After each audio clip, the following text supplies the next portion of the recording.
Alright, today we're going to finish The Wizard of Oz, chapters 23 and 24. Glinda grants Dorothy's wish and home again, which is a very short chapter.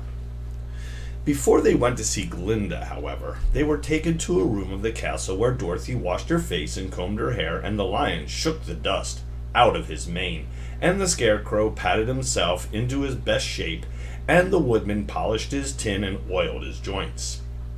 When they were quite presentable, they followed the soldier girl into a big room where the witch Glinda sat upon a throne of rubies.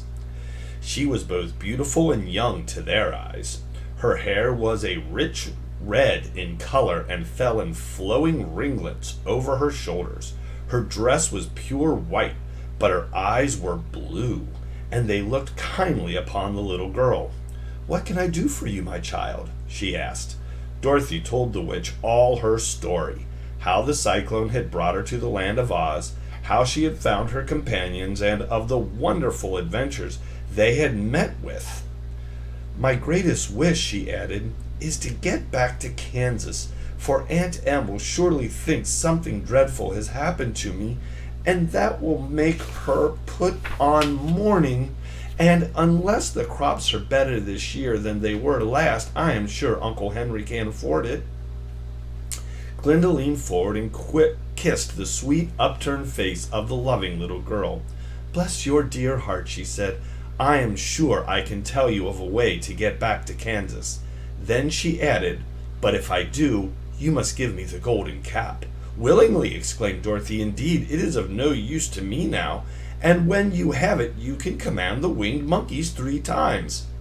"And I think I shall need their services just those 3 times, answered Glinda, smiling.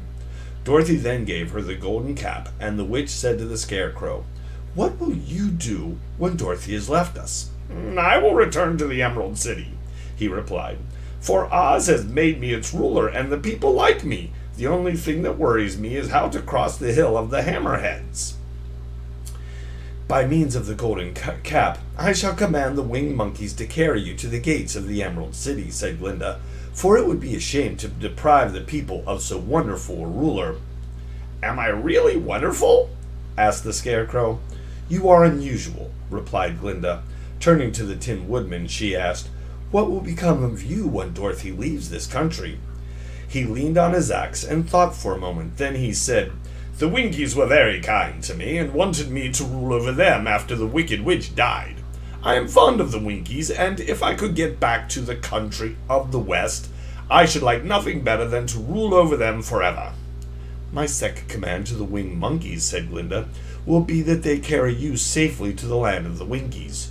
Your brain may not be as large to look at as that of the scarecrow, but you are really brighter than he is, when you are well polished, and I am sure you will rule the Winkies wisely and well."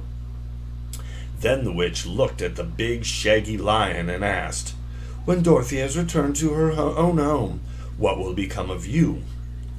"Over the hill of the Hammerheads," he answered, "lies a grand old forest, and all the beasts that live there have made me their king. If I could only get back to this forest, I would pass my life very happily there." "My third command to the winged monkeys," said Glinda, "shall be to carry you to your forest. Then, having used up the powers of the golden cap, I shall give it to the king of the monkeys. Then he and his band may thereafter be free forevermore." The scarecrow and the Tin Woodman and the lion now thanked the good witch earnestly for her kindness, and Dorothy exclaimed, "You are certainly as good as you are beautiful, but you have not yet told me how to get back to Kansas." "Your silver shoes will carry you over the desert," replied Glinda. "If you had known their powers, you could have gone back to your Aunt Em the very first day you came to this country." "But then I should not have had my wonderful brains," cried the scarecrow. "I might have passed my whole life in the farmer's cornfield." "And I should not have had my lovely heart," said the Tin Woodman. "I might have stood and rusted in the forest till the end of the world." "And I should have lived a coward forever," declared the lion, "and no beast in all the forest would have had a good word to say to me." "That is all true," said Dorothy, and I am glad I was of use to these good friends. But now that each of them has had what he most desired, and each is happy in having a kingdom to rule besides, I think I should like to go back to Kansas."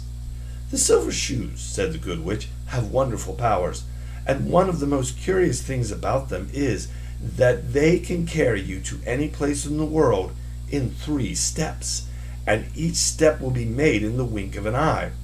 All you have to do is knock the heels together 3 times and command the shoes to carry you wherever you wish to go." "If that is so," said the child joyfully, "I will ask them to carry me back to Kansas at once."